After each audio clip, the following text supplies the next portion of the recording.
২০২৬ সালে ফিফা বিশ্বকাপে সর্বমোট ১৪টি মুসলিম সংখ্যাগরিষ্ঠ দেশ অংশগ্রহণ করেছে, যা বিশ্বকাপের ইতিহাসে একটি অনন্য রেকর্ড।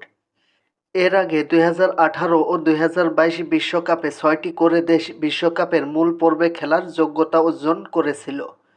সেই হিসেবে এবার দ্বিগুণেরও বেশি দল সুযোগ পেয়েছে। দল সংখ্যা ৩২ থেকে বাড়িয়ে ৪৮ করার পর মুসলিম দেশগুলো ব্যাপক হারে মূল পর্বে খেলার সুযোগ পাচ্ছে। মহাদেশ ভিত্তিক বিভাজনে এশিয়া এবং আফ্রিকা থেকে সর্বোচ্চ ৬টি করে এবং ইউরোপ থেকে ২টি দেশ এবার মূল পর্বে লড়াই করবে। যে মুসলিম দেশগুলো বিশ্বকাপে সুযোগ পেয়েছে সেই ১৪টি মুসলিম দেশ সম্পর্কে জেনে নেওয়া যাক। ১. সৌদি আরব। এশিয়ার অন্যতম পরাশক্তি হিসেবে সরাসরি মূল পর্বে খেলার যোগ্যতা অর্জন করেছে। ২. ইরান। ধারাবাহিক পারফরম্যান্স বজায় রেখে এবারও বিশ্বমঞ্চে জায়গা করে নিয়েছে। ৩. কাতার।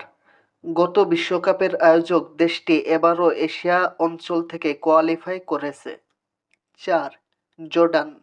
নিজেদের ফুটবল ইতিহাসে দুর্দান্ত সময় পার করে বিশ্বকাপে খেলার টিকিট পেয়েছে। ৫. ইরাক। দীর্ঘ ৪০ বছর পর ফুটবল বিশ্বকাপের মূল মঞ্চে ফিরে ইতিহাস গড়েছে। ৬. উজবেকিস্তান।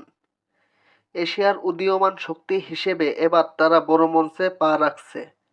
৭. মরক্কো। গত বিশ্বকাপে সেমিফাইনালিস্টরা এবার অন্যতম ফেভারিট হিসেবে মাঠে নামবে। ৮. মিশর। মোহাম্মদ সালাহ এর দেশ আফ্রিকান অঞ্চলের বাছাই পর্ব পেরিয়ে মূল পর্বে এসেছে। ৯. সেনেগাল। আফ্রিকান ফুটবলের শক্তিশালী এই দল সরাসরি বিশ্বকাপে কোয়ালিফাই করেছে। ১০. তিউনিসিয়া। ধারাবাহিকতা বজায় রেখে বিশ্বকাপের মূল আসরে নিজেদের জায়গা ধরে রেখেছে। ১১. আলজেরিয়া। দারুণ ফুটবল খেলে আফ্রিকার অন্যতম প্রতিনিধি হিসেবে জায়গা করে নিয়েছে। ১২. নাইজেরিয়া। সুপার ইগলস খ্যাত দলটি আফ্রিকান অঞ্চল থেকে চূড়ান্ত পর্বে উঠেছে। ১৩.